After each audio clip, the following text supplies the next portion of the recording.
So ayun mga KRM construction, kung napansin nyo no, nakikita nyo yung hanging cabinet. Gagawa natin ito ng pinto no. Ito, panoorin mo ito hanggang matapos para ikaw ay matuto. Sigurado matututo ka pag natapos mo to no. Ang kailangan lang natin ay metro, eskwala, at lalong lalo barena, lapis, at pangsampol natin. So yun no, susukat tayo dyan ng 3 inch sa dulo ng kanto no, at i-eskwalahin natin yan para nasa ayos yung ano no, hindi tabingi. Eskwala natin yan at susukat tayo ng 3 cm para yan yung sentro ng console hinge no. Kabila din ganoon din yung sukat mo dyan, 3 inch by 3 cm no, yun ang pinakasentro ng console hinge na 35 mm. Napakahalaga na eskwalahin mo yung sinukat para pag nabilog yan, binutas mo, ay hindi tabingi. So barena, ang bala niyan na drill bit na 35 mm. Itutusok mo lang yung gitna niyan sa pinaka sentro. So yun, dahan-dahan lang sa pagbutas, baka lumihis, mawala ka sa align. Kailangan dahan-dahan lang kasi lumilihis yan.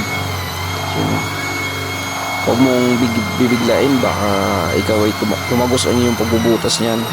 Kailangan dahan-dahan lang. Pag napansin mong malalim na, kapag kasing pantay na ng bala ng drill bit, sukatin mo. So yun no, walis mo, linis lang, linis. Subukan mo, yun, console hinge, okay, ganyan lang, madali lang magkabit niyan. Kabila naman, dahan-dahan lang din sa pagbubutas. Tutok mo lang yung pinakagit niyan, pinakamatulis ng drill bit, 35 mm. Dahan-dahan lang. So yun, napakadali lang yan magkabit mga KRM construction. Pag tinapos mo ang video na to, sigurado magkakabit ka na kahit mag-isa ka lang, kahit wala nang magtuturo sa iyo. Dahan-dahan lang KRM.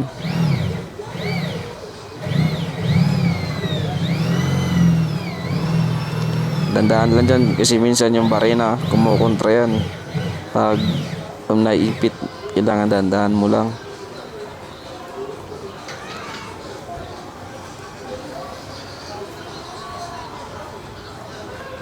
So yan,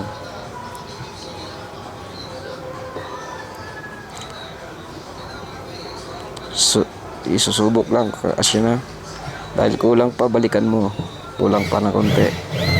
Yun, no? Ganun na lang ka mga KRM ang pagkabit ng console hinge. So yun, napaka basic lang, kahit baguan lang, kaya to.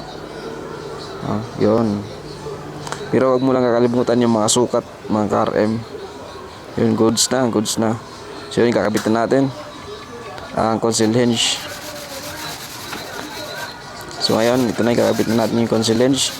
Kailangan naka-ayos din yan, na hindi lang basta-basta i-screw mo yan no. Kailangan din natin ng pinakapambara para pag hindi siya mawala sa align. So yung nakikita nyo, kumuha ko ng plywood para parehas sila nasa align. Yun no, yan, napansin nyo nakalapat yung pinakakanto-kanto ng console hinge. Yan ay pinakasundan ng eskwala kabilaan no, kasi pag hindi natin ginamitan yan, yung kabila malaki ang na lilihis. So napaka-importante yung mga KRM na gumamit tayo ng bara sa pagkakabit ng console hinge.